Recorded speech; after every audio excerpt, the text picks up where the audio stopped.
biggest struggle and the most suffering is the quality of life of the citizens in this area whose lives have been turned on their heads. There's been total upheaval. They can't leave together to go out shopping or go to a movie or go out for dinner for fear of their homes being invaded. Normal areas where they would go for walks in the morning or the evening and just recreate. They can't participate and attend to those kinds of activities out of fear of encountering large groups of unknown strangers where the potential for conflict is high. Probably the biggest reason for the conflict between residents, citizens of this area, and the unlawful entrance, illegal immigrants crossing here, is the fact that 40% of this county is on private property. So that when people cross the fence, they're traveling through someone's backyard. I had a young lady from a very liberal university back in the Chicago area with a group in my office here a couple of years ago, trying to understand what was going on. We were talking about this very thing, and I think I used the word something about the importance of protecting and defending our borders. And she looked at me and she said, defend them, protect them against what? Well, that was prior to September 11th, and I hope today she has a better understanding of what it is that we're talking about. But mostly we're trying to protect and defend our fundamental constitutional rights to privacy and property, which are near and dear to people in any rural setting, and I suspect that they are to others. But in trying to explain how important and critical to who we are that those particular rights define, I asked her if there was, I said, where do you live? And she says, well, I live in an apartment. I said, by yourself or other people? I said, well, no, there's 2 other girls that live in the apartment. So, well, is there any place in that apartment that you don't let people go? She said, well, not really. I said, how about the bathroom? When you're occupying the bathroom, you let people? Well, of course not. I said, well, that's kind of my point. Except here, you know, people can't go there, my backyard, be it 200 square feet or 2,000 or 20,000 acres, without my permission. That's mine. And you're welcome there at my invitation. But without that, stay away and stay off. And particularly when you have all this damage of water supplies and sources that are destroyed and contaminated. You have the threat of disease. You have trash, literally tens of thousands of tons of garbage left behind, as well as human waste.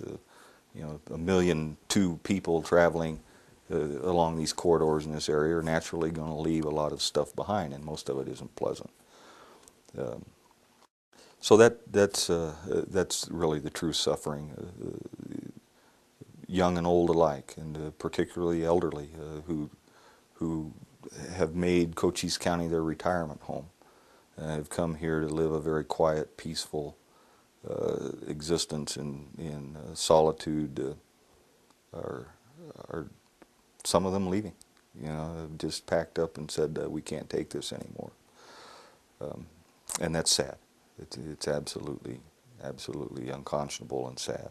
But we continue to do battle. I don't know what else, really, frankly, at this time to do other than continue marching the way we've marched, and that is an effort to get the word out, to let people across the country know in what kind of harm's way that our nation is in because of this, to get Congress to act. We've been successful in bringing several of the decision makers out here to take a first-hand look at what our predicament and situation is and what we're up against. And little by little, I think we're gaining some hope that the federal government will ultimately fulfill its responsibility to stop illegal immigration, stop it at the border, and where they fail and not able to do that they will reimburse local agencies and jurisdictions the costs associated with that failure, and that they will issue appropriate sanctions in places throughout this country where people are taking up refuge and living illegally, having entered this country illegally. There is a legal process to immigrate to this country. I have not seen any actual vigilantism. There's talk of vigilantism. There's accusations of vigilantism. I haven't witnessed personally any of that. The activities that people have associated with vigilantism to date, at this point in time, that I've witnessed and personally experienced, have been merely and simply individuals and families doing what they need to do in order to fortify their defenses and protect their own personal and property interests. However, there is a growing mood in the culture and in the environment that is leading to talk of accelerated and elevated activities that can and could be construed as vigilantism and forming militias and that kind of activity. To those of that persuasion, those who would want to form militias and vigilante groups, I would say use your influence, use your persuasive powers, use whatever abilities you can muster to bolster, to reinforce, to encourage policymakers and decision makers and of current law enforcement initiatives and activities to make the kinds of policy changes and acquire the kinds of resources they need to bring this under control. Unfortunately, the kind of talk of militia and vigilantism that is circling out there today has a potential of inviting, encouraging a culture that ultimately will lead to excesses, will lead people into harm's way in terms of prosecution for illegal activity, civil litigation, and certainly we don't need any of that. What we do need to do is to galvanize public sentiment and opinion and support behind law enforcement efforts to assure that they are adequately funded, adequately staffed. That is the course I would encourage everybody to take and avoid the other. When I came here, it was because it was so free and open and peaceful. I mean, at night I loved to walk in the moonlight by myself out on the road and look at the stars. And after about 1999, it completely changed. And now I have fear. I will not go out on the road at night. I do not come out in my yard to look at the stars alone because I'm afraid of what might be out there.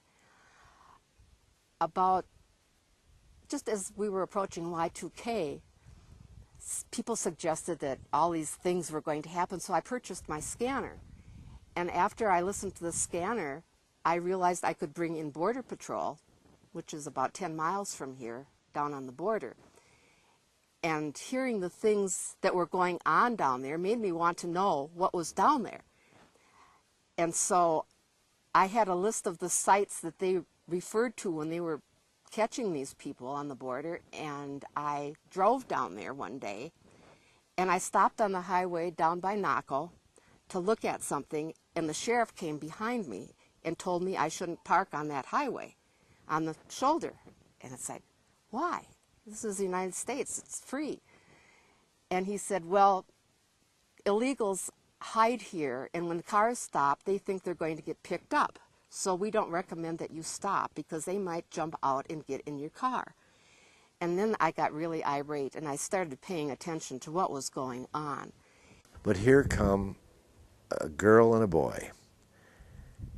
And she was 17 and she was 7 months pregnant. And this boy was with her. And they said, ayúdame, help me. And I says, ¿Quiere inmigración? And sí. they'd had it. They asked for immigration. They asked for the Border Patrol. So I said, well, come inside my bunkhouse. And they're soaking wet. I gave them, I guess I brewed some tea for them. I gave them a coat to wear. I called the Border Patrol, and I said, for God's sake, when you bring your van, have the heater on full blast. These are kids that are frozen. They're just shivering all over. She's very pregnant, and I said, just, I'm not going to let them in your van if it's not warm. And they understood. I have a great relation with the Border Patrol. I had one tall, Mexican-looking lad come up to me, and he didn't speak Spanish. Gosh, he looked Spanish. I finally got out of him that he was from Sicily. I said, where are you going? In my sign language and any way I could, where are you going? He finally understood, and in the gravel, in the sand, he spelled out N-A-S-H-U-A,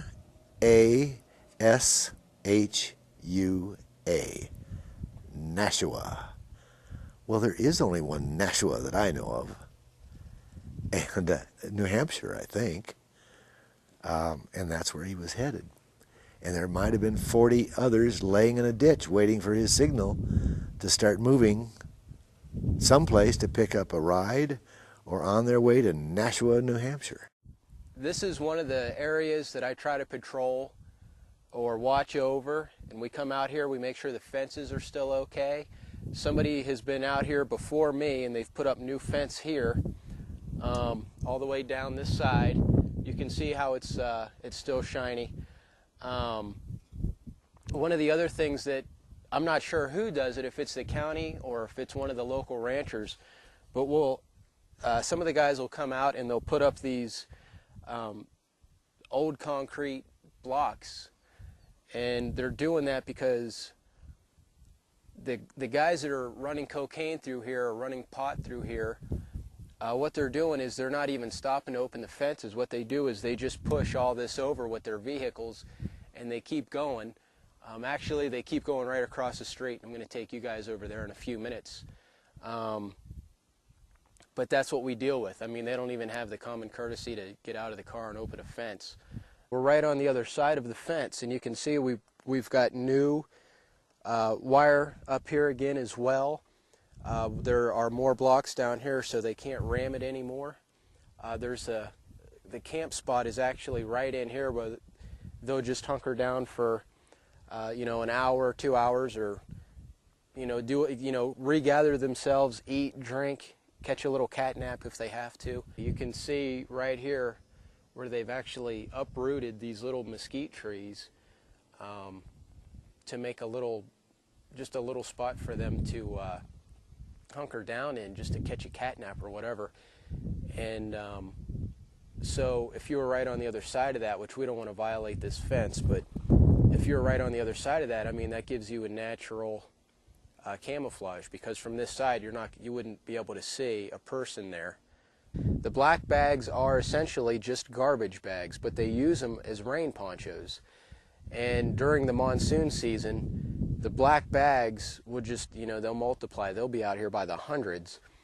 We picked this area because of the beautiful mountains, the nice climate, and we love to bird watch, and we love to hike. So we built a home south of Sierra Vista, south of Miller Canyon. And then all of a sudden we realized we had pilgrims coming in from Mexico in large numbers. A year ago we were responsible for a minimum of 200 being sent back. The coyote that was working our area was pretty brazen about it and was working in the daylight.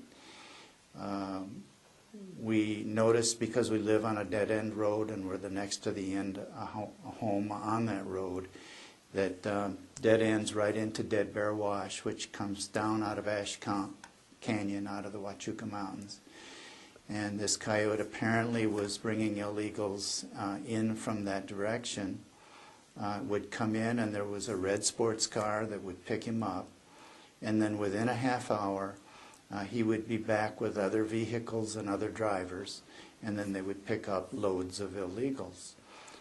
So it didn't take, and our dogs would alert us, and it didn't take us long to realize that when the red sports car showed up, that this fellow would show up shortly thereafter. So when we saw the red sports car, we would call the Border Patrol and say, we've got a coyote. We tried to explain to them ahead of time. They never got there in time to catch the coyote. This happened on 3 different occasions, and each time there were loads picked up. On one occasion, we could see the illegals hiding in the brush, and so I took one of our dogs out on the road and did dog training exercises for 40 minutes on the road, and an old Suburban with 2 Hispanics in that old Suburban came in. It appeared to us that he was there. They were there to pick up the illegals. They went down to the end of the road and sat while I worked with the dog in front of the illegals.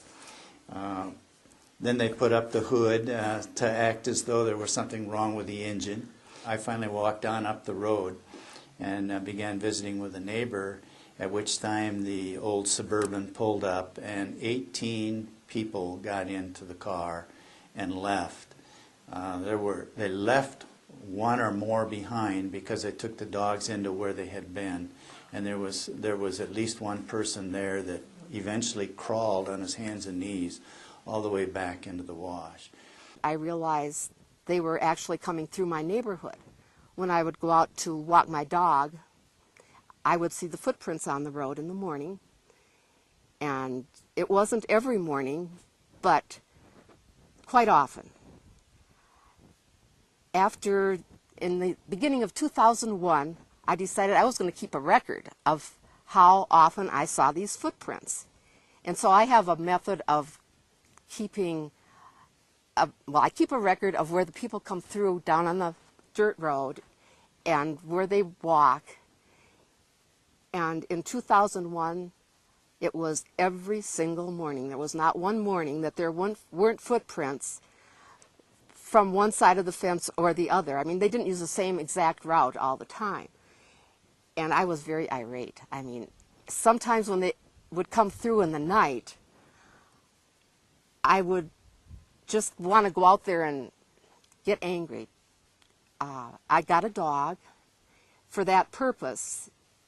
And the first night I had the dog, I let her out because I didn't know if she needed to go out or not. She didn't even have a license on her collar yet. I had to put a bell around so I could hear where she was. And when she didn't come back in, I was really intensely listening for the sound of the bell, and I heard this shuffling noise. And I looked out to the road because the moon was up, and here was this long row of people walking down my road. I mean, it was like out of a movie. I was so frightened. And it made me aware that that's what was going through and making these footprints when I would go for a walk in the morning. They never came through during the daytime. It was always during the night. I have had one young man that was in his early 20s that was at the water tower, and he came up to the backyard and he says, "Hi there." And I said, "Hi back." He says, "What are you doing?" I said, "Well, I'm working on this wall, retaining wall." And I says, "It's a lot of work." And he says, "Yes, a lot of hot work." And I said, "Yeah." He says, "Do you mind if I get some water?" I says, "No, help yourself." "Where are you going?" "I'm going to Phoenix area. I have a job waiting for me." And I said, "Oh, is that right?" He says, "Yeah." I says, "You've been this way before?" And he says, "Oh, yes, several times." And I says, "Oh, aren't you afraid to getting picked up?" "Oh, yes." And he says, "I can get picked up, but I come back." The first renters that we had were 4 young men who said they came here to work in construction, which there was an awful lot of home building going on, so this made sense. And my real estate agent checked them every way that she couldn't find anything a problem. So she said, "Jerry, I don't feel good about this, but they may be testers the FHA, I think, or from the federal government who send people out. And she said, I can't tell you what to do, but you make the decision if you'd like us to go ahead and rent to them. And I said, well, they're clean young men, so go ahead. And so she did. Paid the rent, paid the deposits, everything was fine, not a problem. Always came in and paid in cash in the office. And then all of a sudden, the agent called me after 6 months. And she said, Jerry, I've been contacted by a man who lives on the street where your house is. And he's an undercover border patrol agent. And he was noticing some suspicious behavior around that home. The men would leave every morning in taxi cabs, and they would all come back that evening driving vans. Well, this didn't jive with construction workers. So he began to watch, and they were doing this just about every day. So he had his friends to patrol the street, 1 block long street. So my house was on 1 block long that had a undercover border patrol agent on it, or it would have been much worse for me. I heard 2 men's voices speaking very fluent Spanish, and I took the broom that happened to be in my living room, and I banged on the living room ceiling, and they ran away, and there were at least 3 of them that we know of. One was standing outside our front door on our porch, at least one on the roof, and the other was out by the vehicles. And we just decided that they were probably just trying to get warm by our stovepipe, you know, from burning wood, and or also to get up off the ground because it was cold and wet. I was absolutely terrified. I'd never experienced anything like that in my entire life.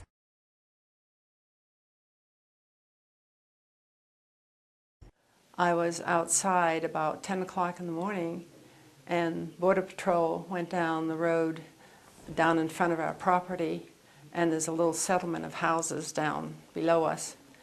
And I looked over to see what was going on, and I would say 8 to 12 illegals were just running through the neighborhood, climbing over people's garden walls, running through their property. And all the Border Patrol can do is chase with their SUV, then sit there and watch. And these people just scattered all out over the terrain and ran toward Fort Huachuca, where there are many mesquite trees. And of course, they, after a while, they just disappeared under the trees. How are you going to follow them? We had a cold, rainy period in April. And it was at that time when a dead illegal was found 600 feet up the wash and 600 feet from our front door. We've had illegals that were dropped off that wanted to ride to Phoenix because they'd been told that Phoenix was just over the next hill from where we are. And it was very difficult to explain to them because they didn't understand that they'd been duped. And since we already knew that the same people that were picking up and trafficking illegals were also trafficking drugs, we called the sheriff's department and the neighborhood watch person who came out and gave us a good deal more sympathy than the United States government and the Border Patrol did. And they gave us an old junker of a sheriff's car. And this car was such a junker that we had to use a jumper to start it. And since I had the only jumper in the neighborhood, I was the designated car placer. And so we would place this car down in the area by the wash where the cars were coming in to pick up the illegals. And then the next day we would put the car elsewhere, and then during the day we would park the car in our garage. And at times we would put the mannequin behind the wheel in the old sheriff's car, and at times we would put the mannequin in the trunk so that the cars that were coming in during the day to check on pickup spots would see this car there, and if the sheriff's mannequin wasn't in the car, they would, we thought, assume that that the sheriff was out walking around. And then we wouldn't always leave the car out. That's why we'd put it in the garage so that they knew the car was coming and going, which it really was incapable of doing. The sheriff's department even got a call from because the deputy that was in the car was so rude that he wouldn't respond to any waves. But this did work for a while. It did slow the cars coming in, and for several months we no longer had the pickups happening there, and the illegals were coming on through, and I think being picked up on the next road to the north of us. Illegal immigration, to me, is the wrong way for people to come to our country. There's a right and wrong way to come to our country, and the wrong way is not the way that this county or this country needs. They need to enforce a different way of border security, as in homeland security, and with protection of the people here in the United States. There is a right and wrong way for people to be here, and the wrong way is a way that they mostly always get here, and the way they get here is tearing things up. There's good and bad, but they do a lot of destruction through this country of their way getting here and their way of life when they get here, living off the system, and other ways as taxpayers pay for all the damage and all the stuff that goes wrong around this country as of illegal immigration. Here in Cochise County, first of all, this is a big county, okay? And being Hispanic and being a United States citizen, it does affect, to me in my personal life, to see all our immigrants that are illegally coming into the United States. Why? First of all, because number one, they're my people. I have background from Mexican and Indian. And this is a big county. People think that coming into the United States, it's going to be wonderful. They have all kinds of opportunities, which we all do. This is America, and we all have a dream, and some of us come true, some of us don't. It would be good if they would have a way to coming into the United States legally so they can work and make all their dreams come true. But I do agree with all the people that come into the United States, but they're coming in to do something good. Some of the people that come in come with good intentions, and there's other people that will come in with, unfortunately, background that is bad, and they commit crime, and the rates on crime, they just really go high. As a social worker, it's really hard for me to have some of these people coming into the United States requesting all kinds of services, and unfortunately there's not much we can do for all those clients of ours. The state is getting stronger and stronger and requesting and implementing new rules and regulations, and it's an unfortunate that with the funding sources that we have, most of them are, as all we know, legal. They are federal funded, and the federal give the money to the state, and then the state allocate for the CAP agencies, and then we need to provide services. But it's really hard because some of our illegal immigrants feel that I've been discriminated because I didn't receive assistance, or you don't like me because I'm white, or you don't like me because I'm Hispanic. And it's really, really hard. You know, we have a heart. We want to serve everybody. There was lots of incidents where I saw illegal immigrants running across. There was hardly any border patrols patrolling the area, you know, keeping these illegal immigrants from crossing over. There was times where we see about 30 to 40 a day run by my house it was men, women, little children, just wearing the clothes on their back, and every other one had a backpack. Didn't look like they carry much water or food. Now it's really hard, for them to cross over because of all the fences and all the upgrades with the Border Patrol.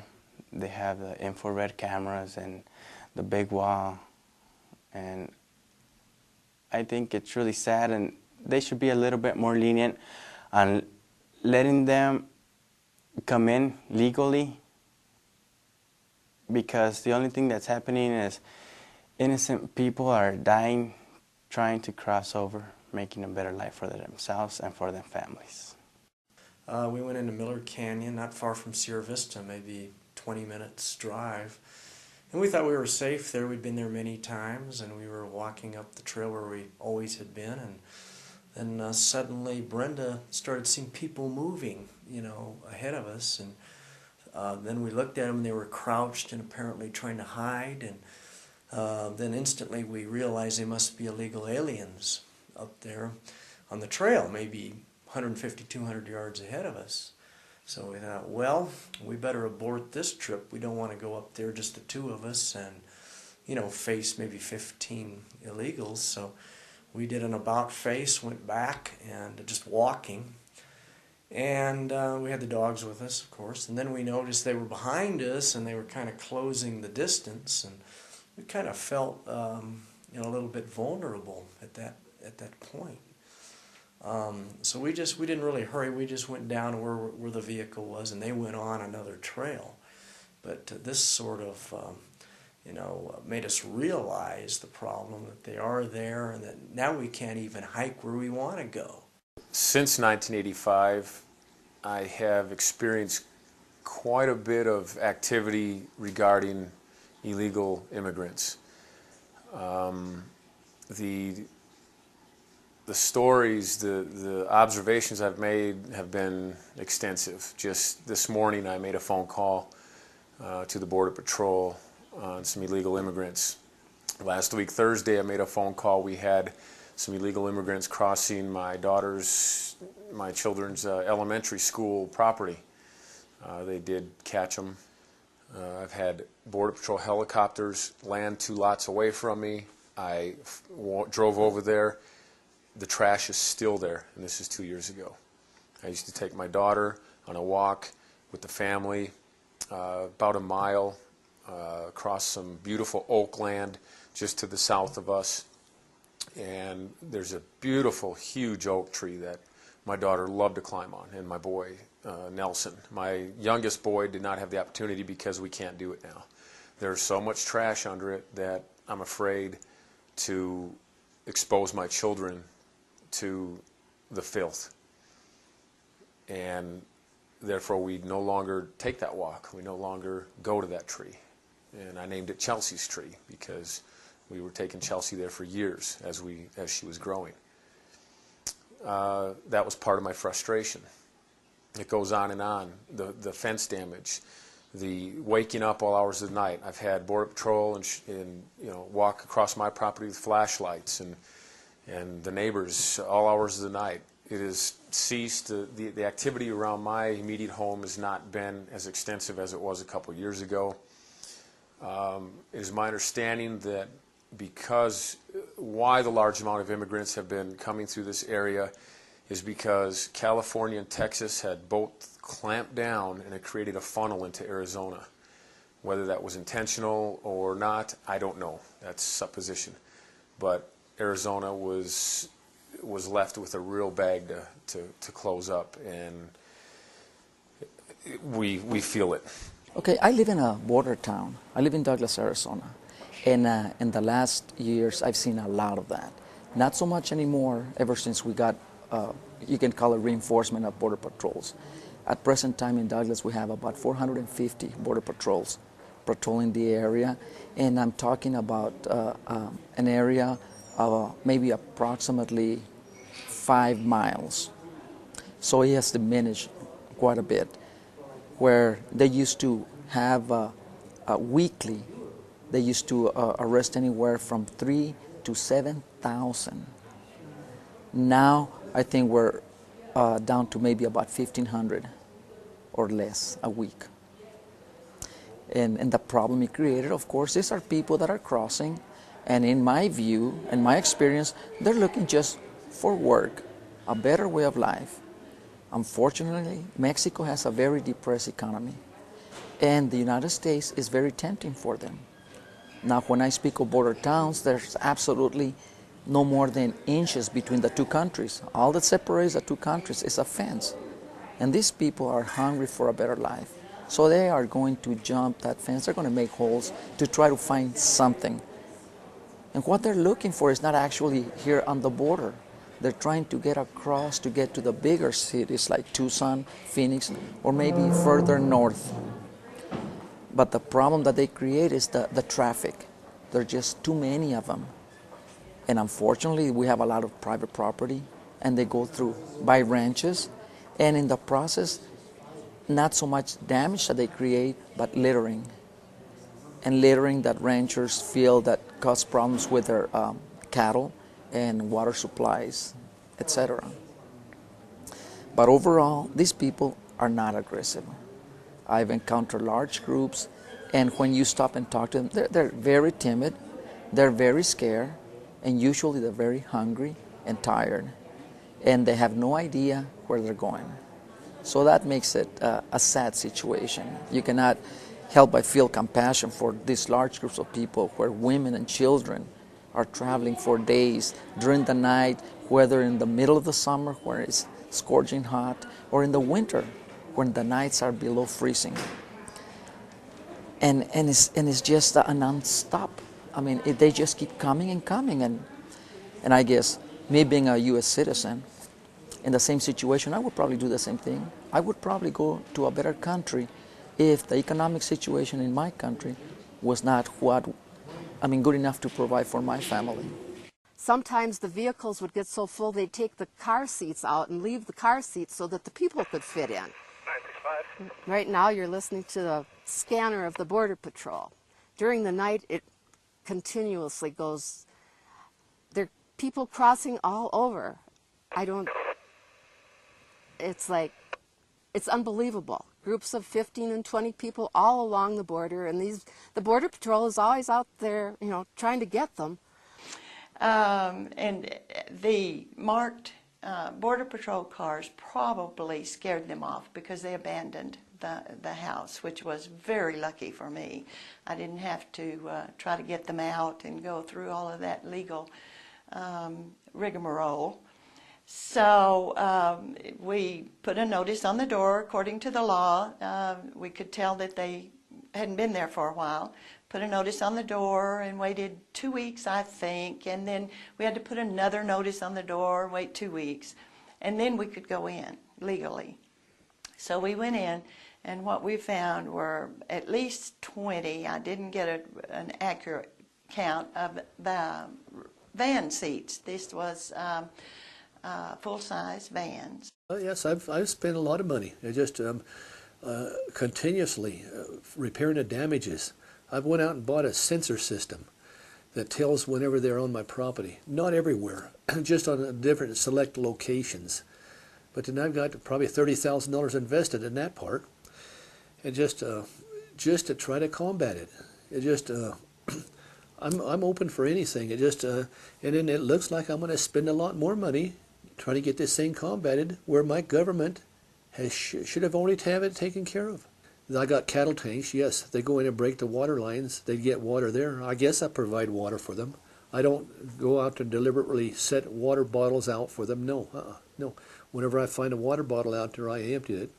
I water my vegetation. I mean, I think sometimes that vegetation needs it more. I provide water out there all the time for the animals, for the wildlife. Even if the cattle aren't in the area, different areas, probably 9 months out of the year, they're not in these areas, but I still provide water out there. I wouldn't, if there was no wildlife out there, I'd sure enough shut the water off, make it tougher on these people. I'm not going to give them a open door or a welcome mat or whatever like that. They've told me before that they're my friends. We need them. We're coming over. We ought to have our arms open for them. Not me. Majority of the people in the United States, no. They don't need them. They don't want them. It's a sad deal that you have to live that way in the United States, but then sometimes I guess I've elected to do that. But, just let them come. Let them come. I feel I've got a right to do what I'm doing. I'm an American citizen. I feel I love my country. I love it more than my government does, I think. My government's taking it for granted. It's a sad deal that I had to live that way. Especially when the FBI comes down and said, hey, you better not go here because they're going to kill you if you go there. They tell me to stay away from it. Shouldn't have to live that way. But I do. It's sad. It's going on not only down here. They're coming through my back door, coming through my backyard, but they're not camping out in my backyard or my back door. It's too close to the border because if I catch them or the Border Patrol catches them, they get shoved back across. They're going to the people's backyard, your backyard, all over the country. Look and see. Look in the ghettos. Look in the rundown areas like that. You can see the gangs coming up. They're there. And then look at them. Look at your schools. Look at your hospitals.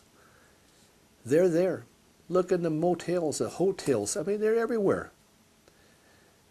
They're coming. They're going to get your job. They're going to do it for half price. Be prepared. Be prepared to live in the barn. I've been a retired sergeant now for quite some time. I served the U.S. military, and my last military assignment was the Middle East. So I have seen life from all walks of life and all kinds of cultures, and I feel for the Americans as well as for the people that are Mexicans. I've been a resident of Cochise County since 1956, and my experience by living on Highway 186 with illegal immigrants has been both positive and negative. I have woken up at all hours of the night in the morning because of people seeking for Los Angeles, California. They are dropped out of here on the highway. They feel lost, therefore they knock on the door asking me which way is Los Angeles. Unfortunately for them, they have paid a great deal of money just to end up in the hands of Border Patrol. And I explained to them in the kind of situation they've been placed, unfortunately, by the so-called coyotes, or people that deal with muling human cargo. And I do the best I can as a good Samaritan by feeding them and giving them something to eat till Border Patrol can pick them up.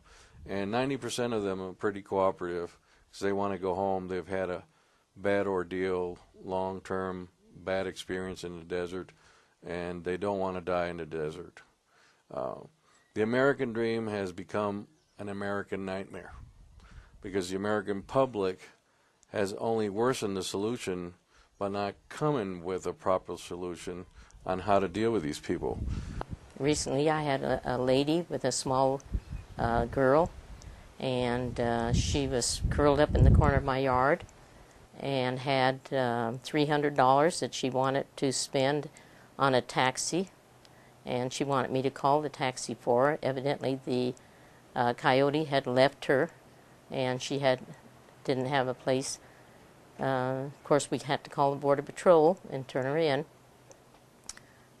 We've had a couple of men come, and one of them was armed with a knife and wanted water, and confronted Ben at the well. They really didn't want water. They didn't want food. We feel the hand of the Lord has just really been upon us to protect us. We've been told that we cannot protect ourselves.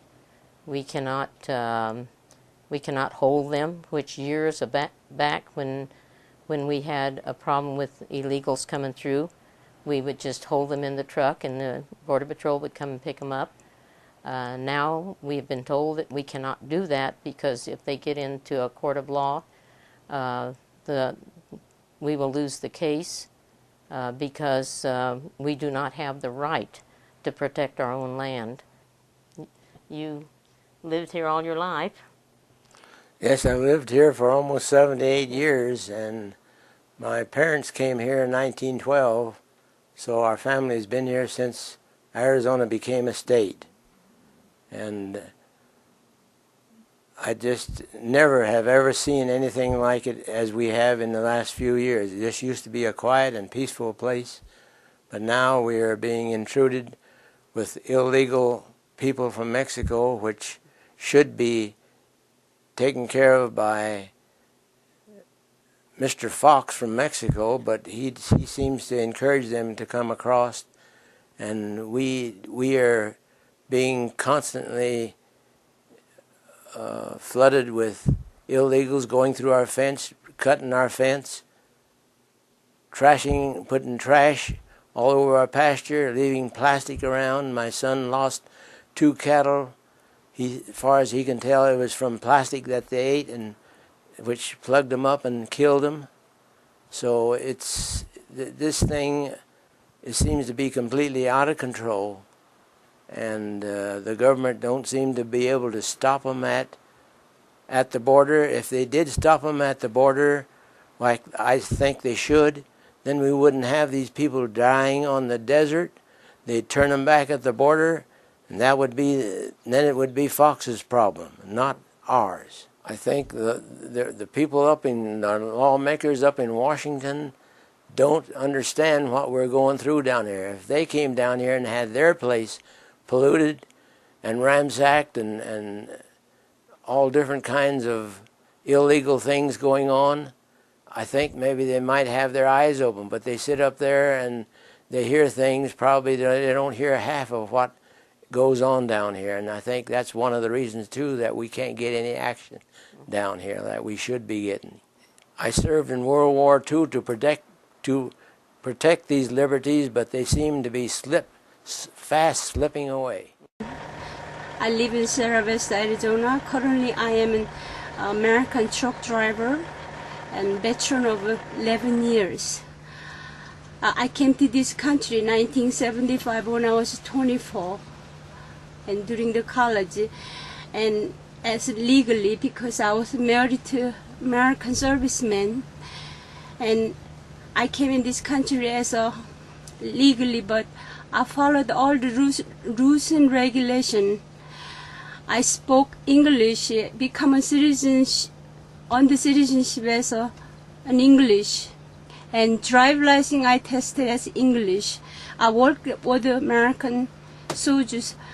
I living in this country, try to contribute to much as I can as a citizen. And over 31 years I lived here, pay tax, law-abiding citizen. Right now, currently, I am a small business person and a truck driver all over the United States, 48 states. As a teenager, I was born and raised, educated, but I came here, I studied all over, went through myself, school, and while working, I graduated in computer science, and I working after that, my husband is a Vietnam veteran and a first Gulf War veteran. After retire, he can't get a decent job, so we have to go out on the road, driving the truck to make it. And I give up all my career. I was a realtor and a mortgage loan officer. I have to give up everything to go with him because we as a family, we can stay together. I had one incident. It was right across the road, and it was the middle of the night, and my dog started barking. And I let her outside, and she continued to bark. And I kept saying, her name is Barkley. Barkley, come back, come back. And she stayed inside the fence, but she continued to bark. So I went out with my flashlight, and when I got out by my pickup truck, somebody said, "It's okay, ma'am, it's Border Patrol." And so I went out to the gate, and they had captured a group of about 10, and they were sitting on the berm across the road, just waiting for somebody to pick up the people they had captured. And of course, they left a bunch of things when they were picked up too, but it was kind of frightening for me because until I knew who was out there and that Border Patrol had actually caught them, I didn't know what it was. Point that I'm going to make at this time, after time has gone by, 7 months, 669 people that Civil Homeland Defense has assisted Border Patrol in apprehending. And again, they've been apprehended by the proper authorities, Border Patrol. We do nothing but help them do that. No complaints. No one's been harmed. We've not violated anyone's civil rights or human rights. We've assisted many people with medical attention, food and water. But every one of them, regardless of the 26 countries that they've come from, have been turned over to Border Patrol and dealt with under the rule of law, which is the most important thing. Rule of law is what this is about. American citizens are responsible. We've proven our reputation is impeccable. We're conscientious. We've done what we said we were going to do. And now the government must pay attention, and they are. And the goal was to bring this problem on this border to every city in this country and every voter and every citizen so that they can make a choice about who they're going to vote for next time around. And we encourage everyone to make sure to make this border issue the #1. If it's not solved by that time, it should be the #1 issue when it comes to the next elections. That we're looking for the person that has the will to protect American citizens on American soil and stop an out-of-control immigration problem with Mexico. Up there is actually is a path that they walk up. I've seen from anywhere from one person to, I think it's been 28 or 29 walking there. And the way they dress, if they stop and sit down on the ground, they look like a rock. You know, they're very, but they carry backpacks and they carry like bags or suitcases, but duffel bags. And I have the glasses and I look and then I call the Border Patrol right away and they come up. But, there's been a couple times they've caught them down here on Coronado Highway, you know, with the drugs. And I know they come up the wash here, and the Border Patrol says it's great to have the dogs because then they know exactly where the people are. But, and I've had them come into the yard, but I don't call the dogs back when they come in the yard. And most of the time they stay outside the yard.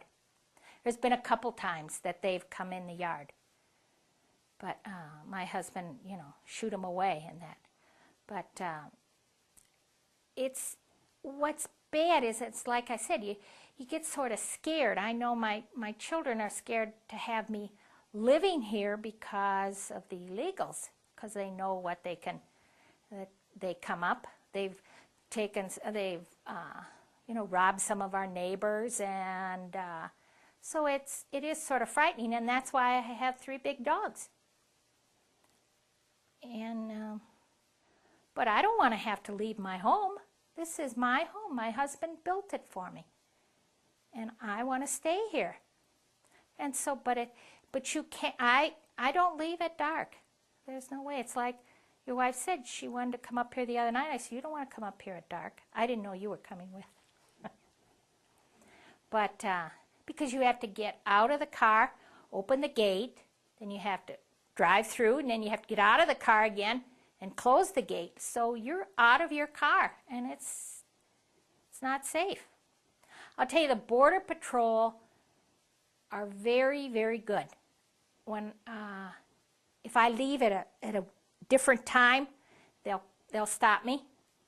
And I tell them, you know, they always apologize, and I say, no, it makes me feel very good. I feel very secure because I know you're watching. And I think that's great. They're all very nice. There's a lot of things that go on the border that we don't know about. We don't read about or anything because you can hear them shooting down there. And from working in the hospital, I know some of the things that have people that have been brought in and have been shot and all that, and we never read about it. You never read about it. There might be, oh, there was some shooting on the border. Well, I know for sure they caught some people down there with guns or, you know, I know that. I've seen them.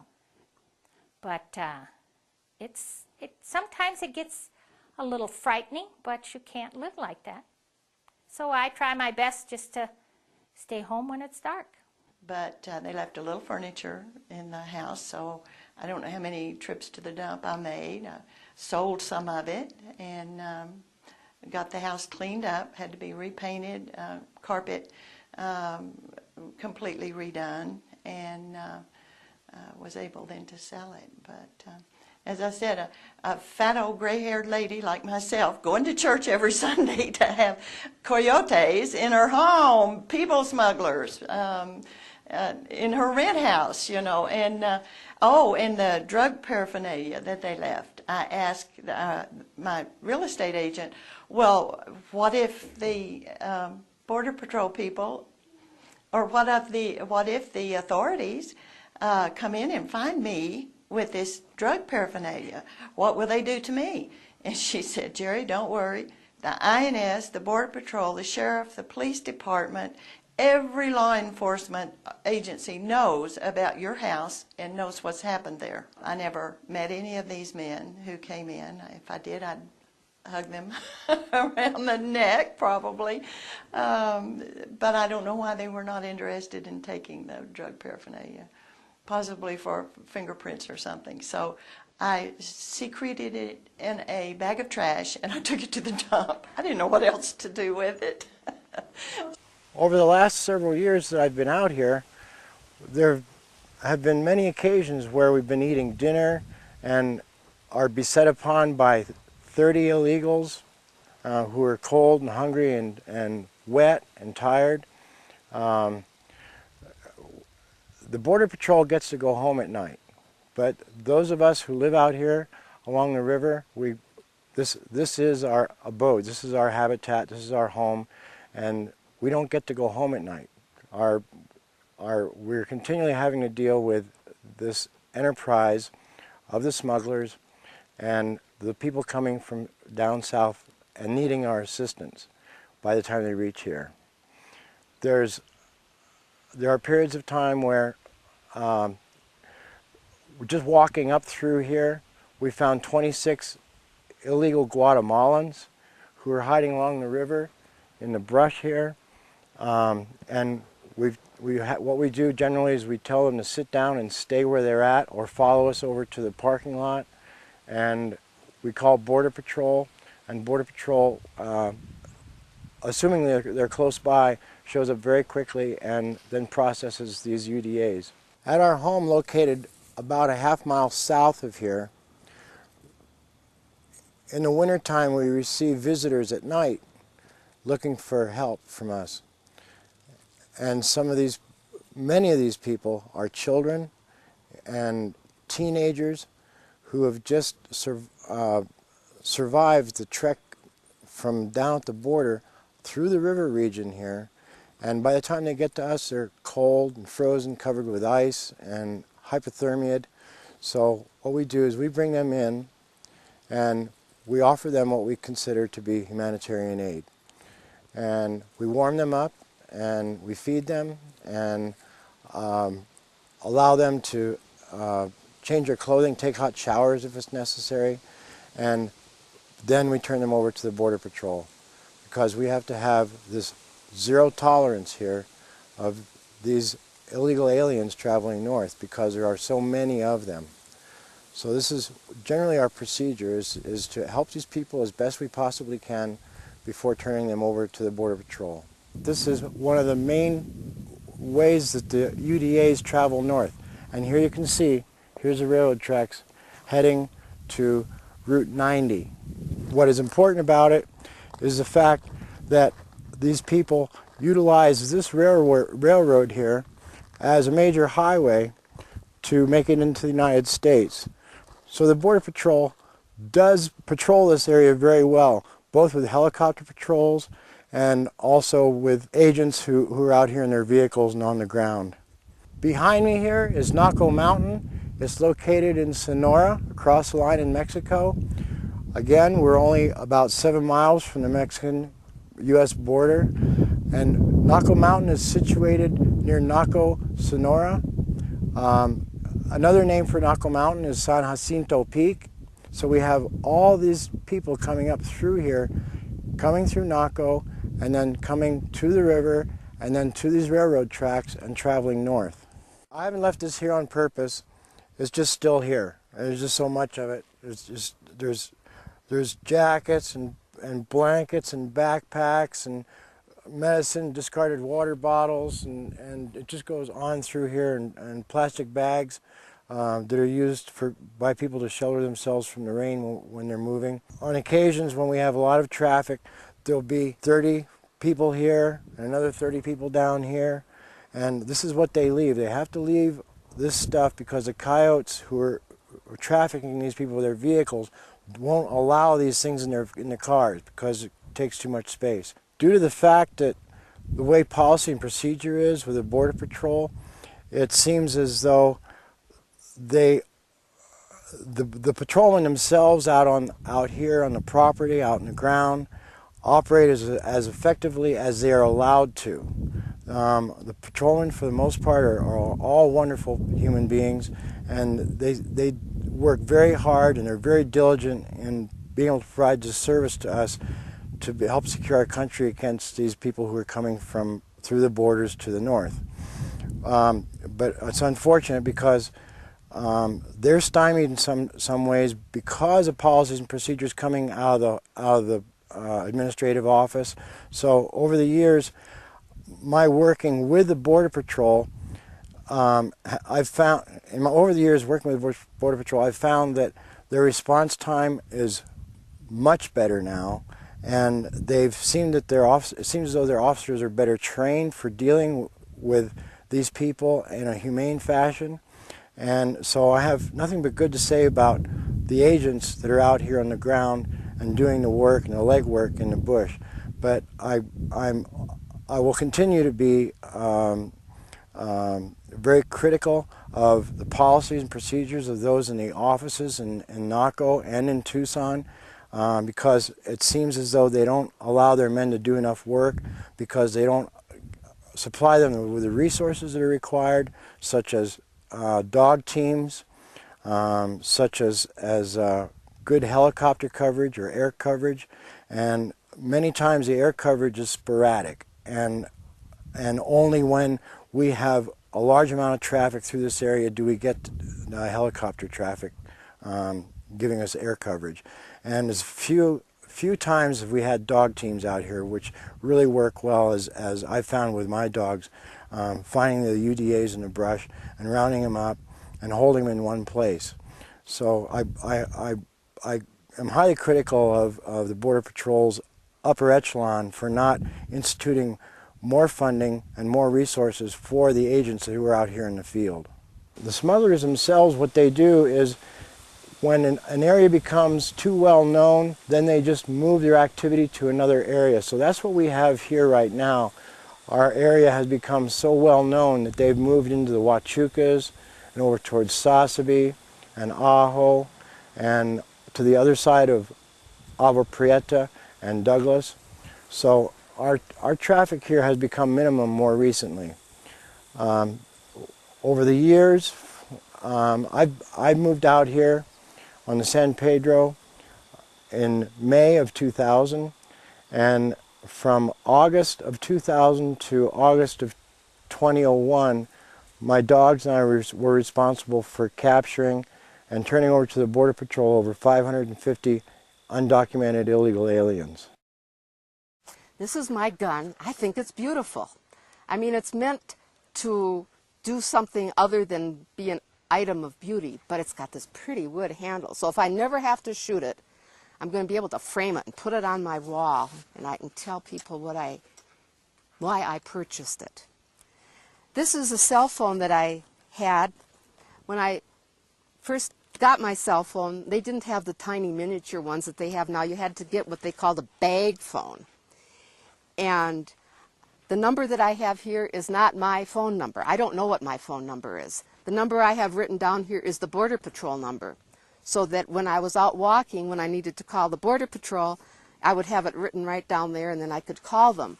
And I would also carry paper and pencil, because the cars that were coming to pick up the illegals, I would write down the license plate number, and then when I would call Border Patrol, I could tell them who had come into the neighborhood and where they went. These are some signs that were down closer to the border last year. One of them is, if this were Scottsdale, Arizona, the National Guard would be here. Another one says, stop the invasion, enforce Article 4, Section 4, it's the law. The third sign said, Cochise County, doormat for illegals and Mexican drugs, stop it now. And we had many Border Patrol even up this far, because the people could travel the 9 miles to this area. This is a picture of the footprints in the sand in front of my house. Every day I could count the number of different footprints from different sneakers and tell how many people had walked by. Oftentimes there would be lots of water jugs. I would carry a rope and I would tie them on the rope so it would be like a grapevine with grapes on it, because there were so many of them I would pick up. These are pictures that I took in the areas where they left their trash. There were always the water jugs. Sometimes there were sardines and tuna fish, crackers, things that were snack type things that they would eat on the way. Then they might drop things as they crawled under the fences. These are some of the items that I have picked up more recently. Last year I gave many of them to the Border Patrol because I was so angry I didn't want them. This is a religious item, a cross and some other things. These are some of their ID cards that I've found. I asked Border Patrol if they needed them, and they said no, they might be fake, they might be real, and people didn't want to retain their identity when they came here. This was a ticket from a bus going from Mexico to Hermosillo, Mexico City to Hermosillo. These are some coins that just slipped out of their pockets as they crawled under the fence. And these are telephone cards, just like we have telephone cards here, but these are for Telmex. So I have no idea if they have any value or not, but apparently they were using them as they were traveling to the border. We've found women's underwear, bras, clothing, some short distance from our home. It doesn't end. The coyote has stopped now working during the daytime and is now bringing illegals through between midnight and daylight. Usually around 3 or 4 o'clock in the morning, our dogs will let us know that they're out there. We no longer hike in Miller Canyon because we don't believe it's safe. We have so far chosen not to carry weapons or to take weapons courses so that we could carry weapons. But I guess if we want to enjoy what we came here for, it may come to that eventually. He took something away from us that, you know, was leaving us stranded, and probably as well as a lot of other people, you know, just, you know, taking things away that obviously didn't belong to him, that, you know, will leave you stranded. But anyway, the illegal thing, obviously I'm upset about that. At 2:30 in the morning, the neighbor right here came and was pounding on the door to wake us up, tell us our truck was on fire. So we jumped up, ran. The truck was engulfed in flames, and I was calling the fire department. He grabbed the keys to move the cruiser here because it was parked next to it. Flames were shooting out, and so we've got damage to the cruiser. minimal, but there is definite damage to it. Moved it in the front of the house, and basically the fire department was in the area because of another a car, I believe it was a few streets down, Ramsey, that was caught on fire before ours, so they were in the area. The second that I had called, basically we had cops up and down the street. They were trying to corner him. The neighbor, when they came to wake us up, he was in our yard after setting ours, and he scared him and he started running that way down Calle Lima. So basically they had the helicopters, Most and Ramsey, everything was, cops had everything blocked off. They pretty much caged him in, and basically we just waited. The fire department came and they ended up catching him about 100 yards right in front of the neighbor's house, and that's basically it. The fire department put the truck out, and we had, investigators here. They found gun holsters, drug paraphernalia, things like that, apparently that he had stolen, that he had with him. And so we just basically have been left carless, or with one car, and we're just waiting for, insurance, things like that, to take care of the damage to the cruiser and things that were inside the truck, the cell phone, things like that. We're just waiting to get the claims and stuff on that to replace all that.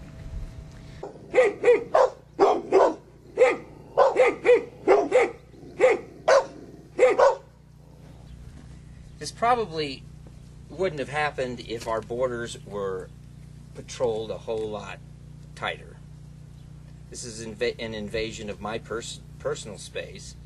I've had the car for 25 years, been through a lot. I was in the process of restoring it. As you can see, that's not going to happen. So I'm out of car. He's going to get sent back across the border to do it again. But it may not be for the CVAC. Yep, here's the registration. Guess I won't have to renew it. It says the expiration date is 2006, but I think it's already expired.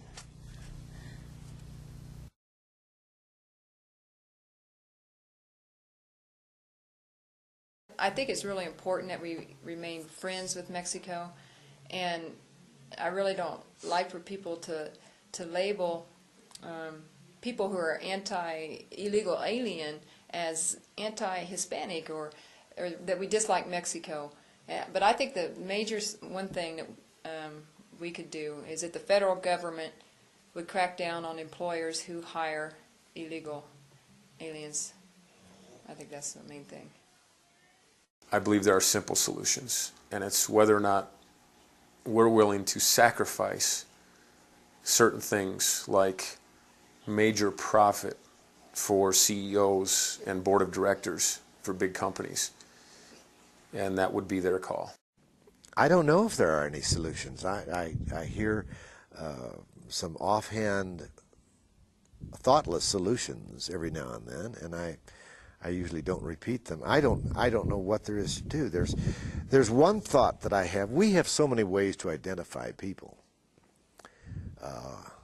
And we can identify them by eyes. We can identify them by saliva, by DNA, by fingerprinting, of course, by voice prints. We can do all kinds of identification. And if you had the equipment to keep track of these people, not keep track of them, but to identify them as they come across the border, say that anybody can come into the United States that wishes to. You're letting them in anyway, but if you come in, you have to stop by one of these identification points where they make a documented track of you. I don't know how practical that is. Make a documented track of you so that can identify you in the future. And anybody who tries to circumvent that identification, you hammer them. I mean, you put them in the clink for a while, or you slap their wrist good and hard. I'm not going to say how you do that, but you do that. You slap their wrists. Would I use the military? No, not for apprehension. But gee, what a great training vehicle. I'm an old soldier, I must admit. And I would use that as a great training vehicle for surveillance, to surveil them coming across, to assist the Border Patrol, to apprehend, not to apprehend, but you're assisting and cutting Border Patrol people loose to apprehend. Get them out of the offices. Put more of them in boots on the ground, and have your military use their equipment to identify, to be able to surveil, to be able to pick them up coming across. Those are the things I think I would do. I think the government should use the military and patrol the border from Tijuana all the way down to Brownsville, Texas, and just every so many meters have stations and keep them from crossing the border. That's basically what we have to do. That's what our military is for, and that's what basically our government should be doing, is protecting us and closing down our borders. What we're using through Border Patrol agents and checkpoints within this country isn't working. It's obviously not working, so we need to do something different. A solution for illegal immigration in this country, I do believe, is heavier enforcement on the border and people crossing the border to shop. Shopping is a big deal, like down in Douglas, Arizona. That's a big income for Douglas, Arizona, which is good. But then again, need enforcements on that too. Need to track them, make sure they go back to their home. Instead of just crossing the border, learning how to say U.S. citizen and being able to cross just easy, as is if we went down there and walked back. All you have to say is U.S. citizen. We need heavier enforcement, better ways to sort through the people going through the ports and showing them that there is a right way to get here and a legal way to get here. And it may be harder within money-wise, but as long as they get up here and get a good job, I'm sure they're pretty welcome up here.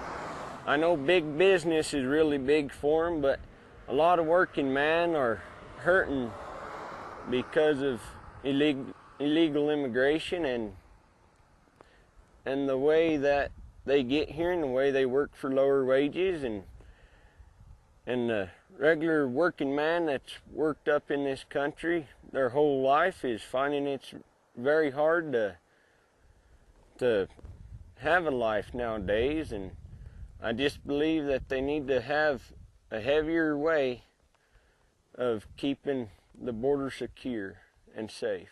To me, the solution will be for the United States government to get together with the Mexican government or other countries from South America, get together, become like a team, and get a program that will provide legal entrance to the United States.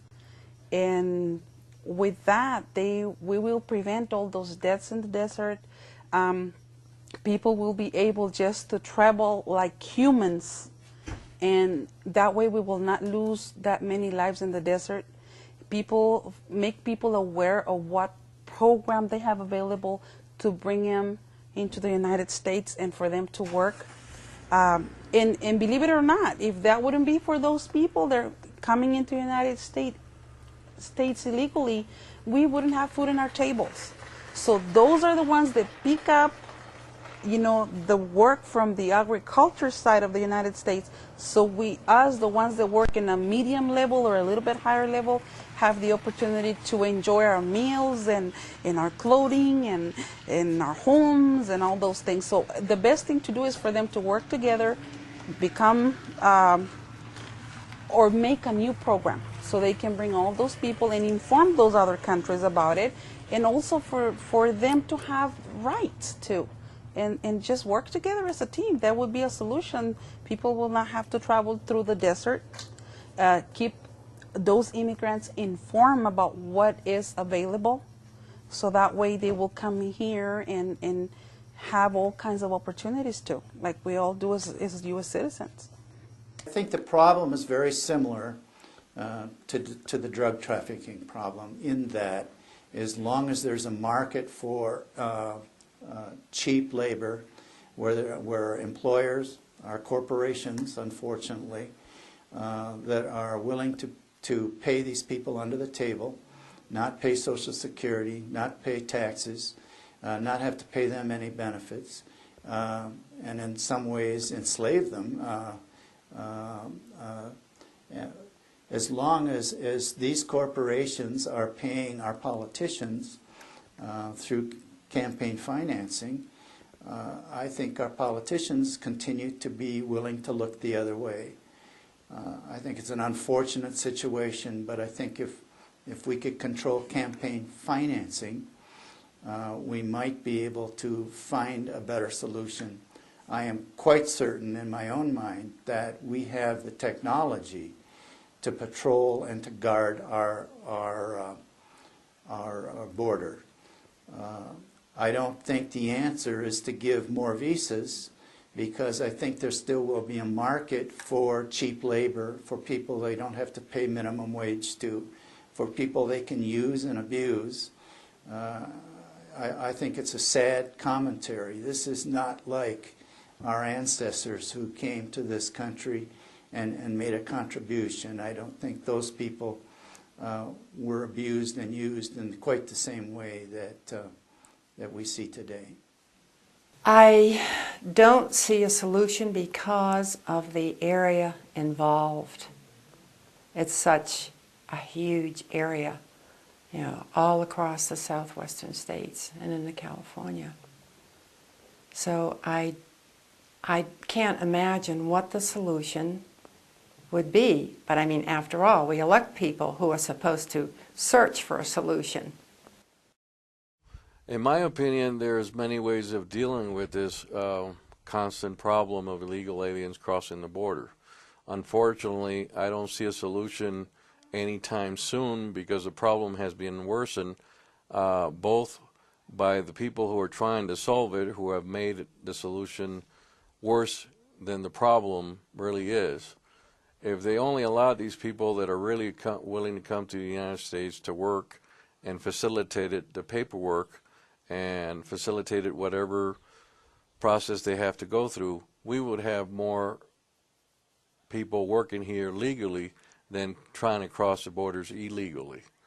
Unfortunately, the problem has escalated to even a wartime situation where they're constantly firing at each other because some people are being crossed illegally, and those people are willing to take other people's lives, such as Border Patrol agents, and Border Patrol agents are willing to violate the laws because they think they have authority to a certain point where it gives them the right to shoot a human being on sight.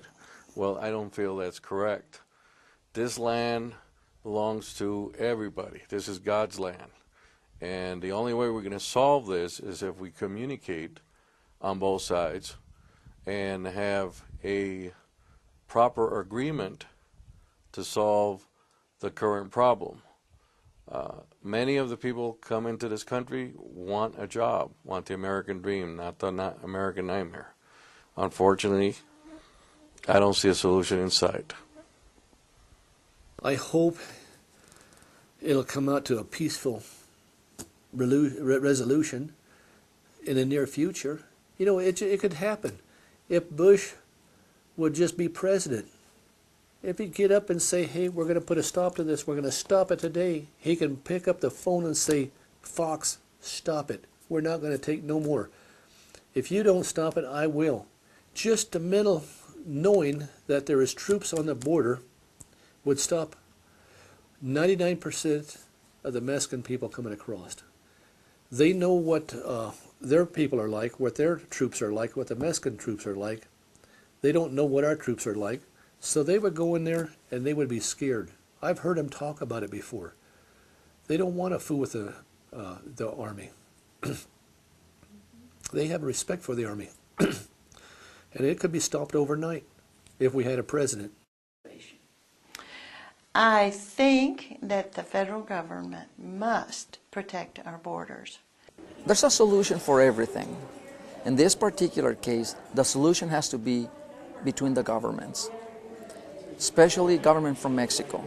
Mexico has to realize the big problem they have in their economy and work with the government of the United States to provide, especially in the border towns, provide for a better way of life. As long as the economy in Mexico is as impoverished as it is right now, this is going to continue. So what we need to do is set up programs where they can employ all these people, because work there is. It's just that the wages are paid. I had a visit in one of my classes here at Cochise College. We paid a visit to some of the maquiladoras, and these are large companies, but the weekly wage is runs around $18 to $20 a week. Now, this is not going to keep the Mexican citizen in Mexico. Obviously, these people are going to try to find something better.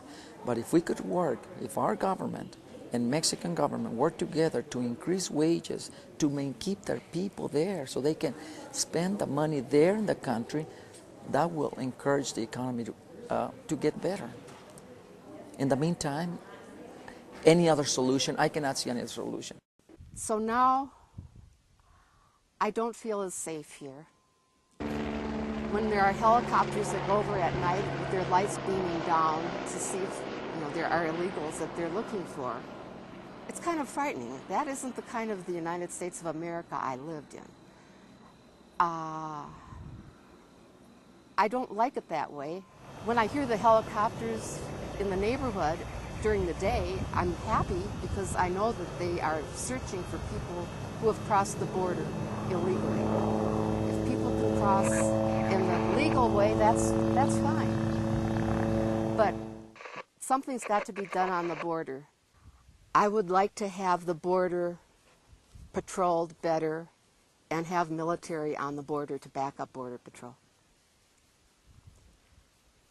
In fact, I've said I don't think I want to live here until they can enforce our own borders. They go to other countries to help people with their borders. I really believe they should enforce borders of the United States of America. Seems like my voice is a lot less here than the illegal immigrants. People who are working, paying tax people, they should be more considered, and as a country should take care of it. But seems like we don't have a voice. And I would like to say to leaders and all country as American citizens, we have a power. We have most strongest power because we can change the government. If we voted for into the office, we can. They don't do the job. They don't take care of us. We can unvote it. And election time, everybody as a citizen, they should be registered and vote. That's your power to do something about it. Do for yourself, do for your future children, and do for America. That's what I wanted to say. Thank you. The answers, I spent 3 days in Mexico City working on an academic project there out of Georgetown University, talking about official corruption and the challenges facing both countries, United States and Mexico. But while there, I had, I guess, an epiphany, if you will, an awakening, a recollection, recognition that, like it or not, people are migrating. They migrate for a lot of different reasons, and there are a lot of forces at play. Many of those are certainly, all of them are out of my control, the sphere of influence. Changes need to occur so the conditions exist where people have opportunity to succeed financially, socially, in any kind of environment. And there are forces at play in the countries that these people are leaving that inhibit that process, that need to be changed. my focus and primary interest clearly is on helping to protect and preserve the quality of life for my constituents under the umbrella or auspice of the criminal justice system here in Cochise County. So I guess what I'm saying is the whole thing is a whole lot bigger than I am, and bigger than anybody is like me. But we need to continue within our individual spheres of influence, be it media, with the pen or the spoken word, be it through official contacts in government, through businesses, whatever the means may be, social programs, to seek out and search out the kinds of social, economic changes that need to occur that will help enhance everybody's quality of life.